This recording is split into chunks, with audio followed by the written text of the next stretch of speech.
Hello friends, last class में हमने 14 तक क्वेश्चन किया था। आज क्वेश्चन नंबर 15 स्टार्ट करेंगे। नॉर्मल डिस्ट्रीब्यूशन का क्वेश्चन है और उस नॉर्मल डिस्ट्रीब्यूशन क्वेश्चन में देखेंगे क्या है। In a sample of 800 students the mean weight and standard deviation is 50। आपका नॉर्मल डिस्ट्रीब्यूशन में मीन आपको दिया हुआ है, आपको 50 केजी दिया हुआ है वेट का, और स्टैंडर्ड डेविएशन आपको दी हुई है 20 केजी ऑन द। फिर आपके पास क्या है, आपके पास फिर दूसरा क्या है, आपका मीन वेट के बाद on the assumption that normally what are the number of students the between the 46 K G and 62 K G given that this. तो आपका जो यहाँ पे नॉर्मल डिस्ट्रीब्यूशन यहाँ पे बनेगा, और इस नॉर्मल डिस्ट्रीब्यूशन पे आपको यहाँ पे म्यू इक्वल टू 50 दिया हुआ है, और ये आपको x इक्वल टू 46 दी हुई है, और ये x इक्वल टू 62 दिया हुआ है।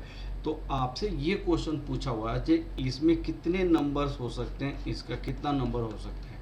तो सबसे पहले हम प्रोबेबिलिटी निकालेंगे, नंबर ऑफ फेवरेबल इवेंट और नंबर ऑफ 800 सैंपल स्पेस हो जाएगा। तो ये चीज़ें आपको निकालनी है। तो वो निकालने के लिए सबसे पहले यहाँ पे z की वैल्यू निकालना पड़ेगा। यहाँ पे z की वैल्यू 0 होता है, यहाँ पे z की वैल्यू निकालना पड़ेगा। तो हम आपको क्या करेंगे, यहाँ पे calculation of value of z, calculation of value of z की वैल्यू क्या होगा, z इक्वल टू होता है x minus mu upon standard deviation. तो अगर मान लीजिए 46 है तो क्या होगा, तो 46 माइनस 50 डिवाइडेड बाई 20, तो ये आपका क्या होगा। फिर z इक्वल टू हमारे पास क्या होगा, यहाँ पे 0.20 नेगेटिव आ जाएगा। फिर आपको x minus mu upon this that equal to 62 minus 50 divided by 20 that equal to आपको कितना हो जाएगा, यहाँ पे आपका 12 हो जाएगा। 12 divided by 20 that equal to 0.60 हो जाएगा। ठीक है, तो ये आपको यहाँ पे प्रोबेबिलिटी देखना पड़ेगा नॉर्मल डिस्ट्रीब्यूशन का। यहाँ पे z का टर्म मीन में 0 होता है, और जब 46 होता है तो यहाँ पे z की इक्वल टू माइनस 0.20 होगा। अब यहाँ पे क्या होगा, z इक्वल टू 0.60 होगा, और ये सारी प्रोबेबिलिटी आपको निकालनी है। तो मैं first class concept of normal distribution zero class में, क्लास 0 बेसिक कंसेप्ट है, उसमें मैंने बताया था इसकी वैल्यूज कैसे निकाली जाती है। तो प्रोबेबिलिटी माइनस 0.20 लेस देन आपको z लेस देन 0.60 ऐसे करना पड़ेगा। तो probability minus 0.20 less than z less then 0 plus probability 0 less than z less then 0.60 ऐसे करना पड़ेगा। तो ये आपको 0 से लेके पॉजिटिव सिमेट्रिक होता है। सिमेट्रिक का मतलब होता है कि अगर मान लिया जाए इस साइड से आप नॉर्मल डिस्ट्रीब्यूशन है तो इधर 0.20 हो चाहे इधर 0.20 हो, ये दोनों एरिया सेम होता है। दोनों यहाँ पे अगर a है तो इधर भी a होगा। तो पॉजिटिव नेगेटिव से एरिया का कोई फर्क नहीं पड़ता है।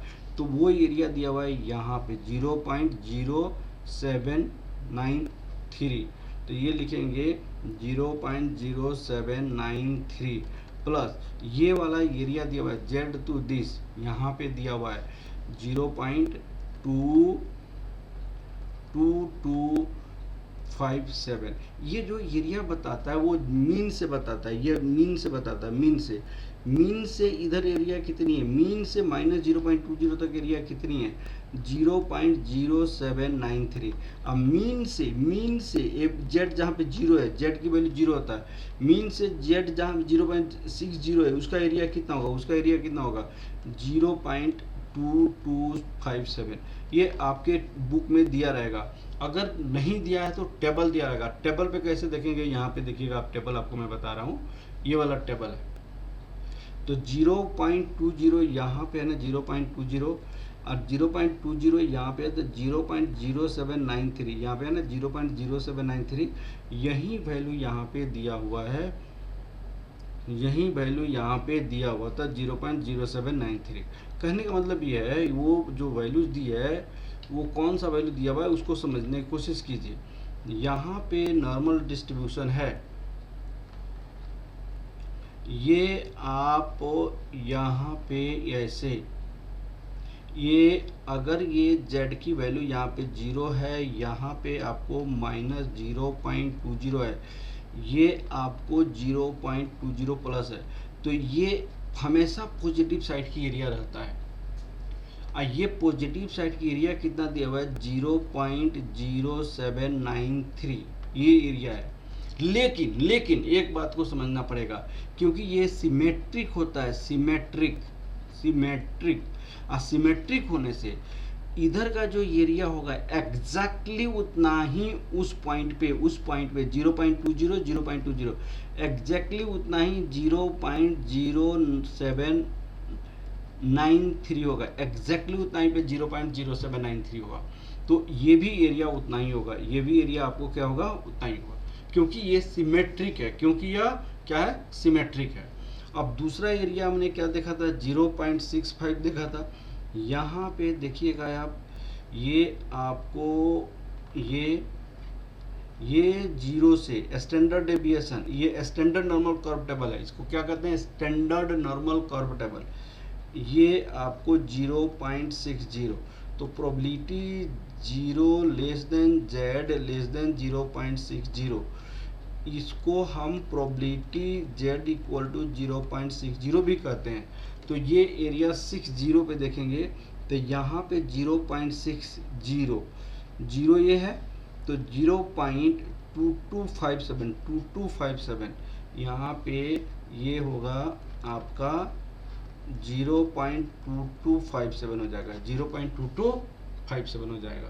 तो दिस इज द 0.2257 समझ आ रहा है बेटा। तो अगर आपसे कह रहा है एरिया निकालने के लिए, कौन सी एरिया कह रहा है निकालने के लिए, आपको यहाँ से ये z की वैल्यू 0 होता है, यहाँ पे 0.60 है, अगर यहाँ पे -0.20 है तो ये सारी एरिया निकालने का मतलब हम इसको भी ऐड करेंगे और इसको भी ऐड करेंगे 0.2257 दोनों को ऐड करेंगे, दोनों को ऐड करने से आ जाएगा, ठीक है ना। अब इसकी सॉल्यूशन मैं आपको बताता हूँ। यहाँ पे देखिए, यहाँ पे अब देखिए ये क्वेश्चन है, सिंपल नंबर ऑफ स्टूडेंट्स ये है, म्यू इतनी है, प्रोबेबिलिटी स्टैंडर्ड डेविएशन ये है, वेट बिटवीन दीज, तो z की वैल्यू -g, z की वैल्यू इतना आ गया, तो यहाँ से यहाँ तक की प्रोबेबिलिटी निकालनी है, तो इसका ये हो जाएगा, इसका ये हो जाएगा, समझ आ गया ना, ये हो गया प्रोबेबिलिटी। तो प्रोबेबिलिटी नंबर ऑफ स्टूडेंट्स क्या होगा n इंटू पी होता है, n मीन्स 800, या ऐसे निकाला जाता है probability equal to number of favourable event number of sample space. तो प्रोबेबिलिटी हमारे पास निकल गया 0.305 equal to number of favourable event और नंबर ऑफ सैंपल स्पेस। तो आपको नंबर ऑफ फेवरेबल इवेंट कितना हो जाएगा 0.305 इंटू 800, ये निकालोगे तो 244 हो जाएगा, ठीक है ना। तो इस तरह हम नॉर्मल डिस्ट्रीब्यूशन में क्वेश्चंस करेंगे, और ये वाला पॉइंट्स आपको माइंड में रखना पड़ेगा, z equal to 30 and z equal to 30। हमारी नेगेटिव में होने के बावजूद भी ये इसके बराबर आपको एरिया इस साइड का भी पॉजिटिव होगा, कोई फर्क नहीं पड़ता है, नेगेटिव पॉजिटिव सिर्फ डायरेक्शन बतलाता है, एरिया उसी पॉइंट पे देखेंगे 0.20 का, ठीक है ना। मुझे विश्वास है कि आप लोग को समझ आया होगा, ठीक है, ओके। नेक्स्ट क्लास में हम देखते हैं, नेक्स्ट क्वेश्चन देखते हैं। नेक्स्ट क्वेश्चन में क्या है देखिएगा, यहाँ पे the salary of workers of factory known to be follow a normal distribution with an average salary 10,000, average salary 10,000 है, मैंने म्यू इक्वल टू आपका 10,000 है, स्टैंडर्ड डेविएशन आपका कितनी है, स्टैंडर्ड डेविएशन आपका 2000 है, 2000, और 50 वर्कर्स आर रिसीव्ड, मैं नंबर ऑफ फेवरेबल इवेंट आपको 50 है, worker are received salary more than आपको कितना होना चाहिए, more than 14,000 than total number of workers कितनी है, टोटल नंबर ऑफ वर्कर कितनी है, इसमें फेवरेबल दिया हुआ है। देखिएगा अब आपको यहाँ पे हमें आपको बतानी है, ये इसका मीन 10,000 है। अब x की वैल्यू 14,000 से एक्सेस ये हो जाएगा, तो यहाँ x मीन हो गया, यहाँ पे मीन, और ये x, तो ये आपकी मोर देन बोला तो ये वाला हो जाएगा। तो इसको हम z में चेंज करेंगे, तो z में कैसे चेंज होगा, z इक्वल टू क्या होता है, xi माइनस म्यू, क्योंकि प्रोबेबिलिटी z में देता है, प्रोबेबिलिटी z की वैल्यू को देता है, तो mu minus this equal to standard deviation. अब म्यू कितनी है आपके पास, 14,000 माइनस 10,000 होल डिवाइडेड बाई 2,000, तो 4,000 डिवाइडेड बाई 2,000, तो ये आपका 2 हो जाएगा।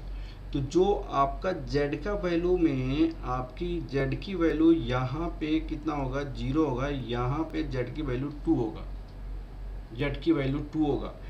अब देखिएगा यहाँ पे अगर मान लीजिए प्रोबेबिलिटी का ये नॉर्मल डिस्ट्रीब्यूशन देखते हैं, तो आप देखिए यहाँ z इक्वल टू 0 और यहाँ पे z इक्वल टू 2 आ गया, और z ग्रेटर देन 0 की प्रोबेबिलिटी क्या होता है, 0.5 होता है, कहने मतलब यहाँ से लेकर यहाँ तक की प्रोबेबिलिटी 0.5 होता है। और ये प्रोबेबिलिटी हम टेबल में देख लेंगे, ये 2 वाली प्रोबेबिलिटी टेबल में देख लेंगे, 2 का कितना प्रोबेबिलिटी टेबल में है।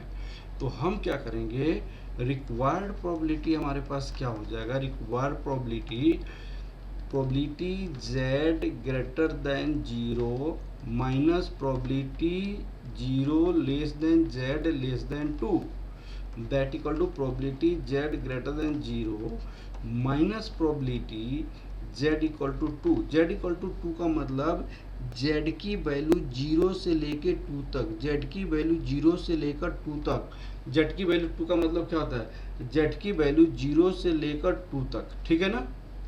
z की वैल्यू z इक्वल टू 2 का मतलब क्या होता है, z की वैल्यू 0 से लेकर 2 तक, समझ आ गया ना बेटा। अब चलिए हमें स्टार्ट करते हैं, z यहाँ पे ग्रेटर देन 0 का मतलब 0.5 माइनस z यहाँ पे z की प्लेस पे 2 आ गया, तो वो हम टेबल में देखेंगे, और टेबल पे कितना होगा 2 का वैल्यू, तो 2 यहाँ पे है तो 0.4772 है, 0.4772 है, तो यहाँ पे क्या लिखेंगे 0.4772 आ जाएगा। अब आप 0.5 से माइनस करेंगे 0.5 माइनस 0.4772, तो आपके पास आ जाएगा 0.0228 हो गया। अब हमें क्या करनी है, प्रोबेबिलिटी निकालनी है, number of sample space, calculation of number of sample space क्या होगा बताइए आप, probability equal to number of favourable event, number of sample space that equal 0.0228, ये आपका 50 है, ये आपका नंबर ऑफ सैंपल स्पेस निकल जाएगा, ठीक है ना। तो इस तरह हम क्वेश्चंस करेंगे, और यहाँ पे सारी वैल्यूज निकाली गई है, 2193 आ जाएगा, तो यहाँ पे 2193 ये आपका आंसर हो जाएगा, ठीक है बेटा। Okay, thank you class. Next classes में हम 2 और क्वेश्चन